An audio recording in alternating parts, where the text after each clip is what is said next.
Pittsburgh Steelers knock off the Detroit Lions will start not with the horrible officiating, but with DK Metcalf. DK Mhm. Metcalf at some point in the game went over and harassed a fan. We'll use the word harassed. Seemed to maybe either pull at, shove at, maybe throw a little fist at a fan. Uh, the fan has been interviewed. I don't know if you saw this, but the Detroit Free Press got a hold of the fan, and he said that all he did was call DK by his full name, which I believe is Declan Zecharias Metcalf, and that was Metcalf's reaction. Steve, at some point, if this goes as these things usually go, uh, DK Metcalf left the locker room without speaking to the media. He's probably somewhere consulting with Jussie Smollett to, and probably going to play the card here, would be my guess. Or maybe he'll just cop to it and admit that I don't know. He's going to come up with some excuse, you would think, because there's going to have to be a suspension here. Jason, I have a question. Where was the league security, venue security, one of the coaches, one of the teammates saying, DK, not now? Not now. I've seen, look, this is not the first time that players and fans have interacted where it's very heated. It's not friendly. Generally, someone acts as a buffer to make sure none of that happens. First of all, if I'm the fan, if he's telling the truth, I'd sue to high heaven. You might as well get a payday out of it. And it does remind me of old Muhammad Ali. What's my name? Well, I'm going to tell you, when it comes to DK, I'm just going to call him DK, but that is some low impulse control. But again, where were his teammates? Where were the coaches? Where was the security in all of that?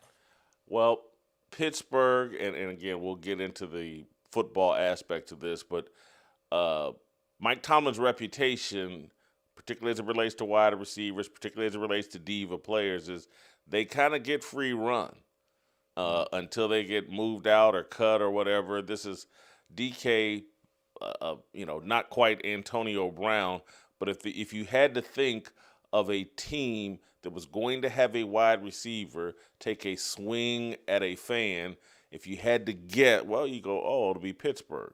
It'll be a Mike Tomlin coach team. I just let me ask you again, if you had to predict, and again, I'm not as confident as this as my prediction, but if you had to predict, do you think DK is going to play the race card here? Yes, I do. I think that's all he has. Um, Here's what I think is going to happen. The Steelers will fine him because I think they have to. I believe the league. I think the league may add its own fine. It may not suspend him. I do think they're going to make it a point to have extra security, a barrier between the spectators and the players. And DK will give an apology saying that his temper got the best of him. But eventually it'll come around, and I've already seen this when from Ben Watson, it's always the fans' fault. Never the professional athlete's fault. I already saw his tweet. I'm like, Ben, fine. I did We'll not just see have to agree. this. Yes. Continue Ben while I Watson look this basically, up. yes. Ben Watson basically blamed the fans. This is what they always do, and by they I mean the media, the former players, everybody in the elite class.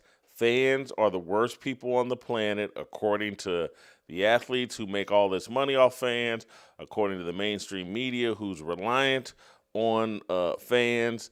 They always play the card of, hey, the fans are the bad guys. They deserve to be disrespected. They deserve to be mistreated. It's very amazing, disappointing to me. Let me find this.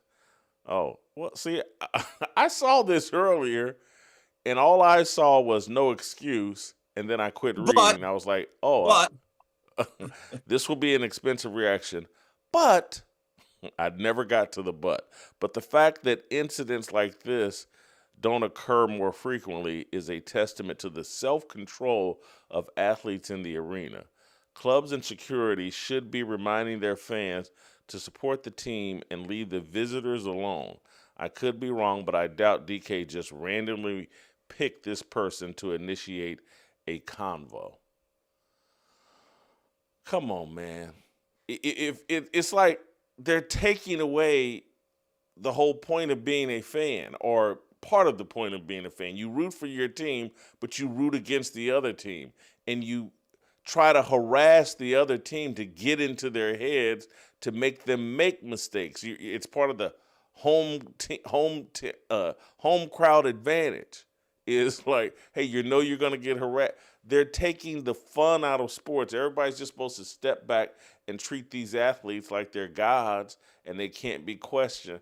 I'm, I'm passionate about this because I was the type of idiot fan that loved to go to Pacer games and harass the opposing team, and now we can't, and it's testament to the self control. How about just having some common sense and realize Well, that, hey, I'm making millions of dollars. The fans are paying money to come in and watch me play. I got better things to do than worry about what some idiot fan yells at me. to Benjamin Watson's tweet, nobody is castigating or criticizing athletes across the board. We're criticizing one guy, DK Metcalf. So how every other athlete matters or behaves is inconsequential here. We're talking about one incident involving DK Metcalf. I actually think it's an insult to every other athlete to lump them in with Metcalf, in my view. But again, more excuse making. I'm not really that surprised from Benjamin Watson. Yeah, I mean, to sit here with, we got 100 years of history or more than 100 years of history of fans heckling the opposing team, and there's millions of athletes that have been able to ignore that.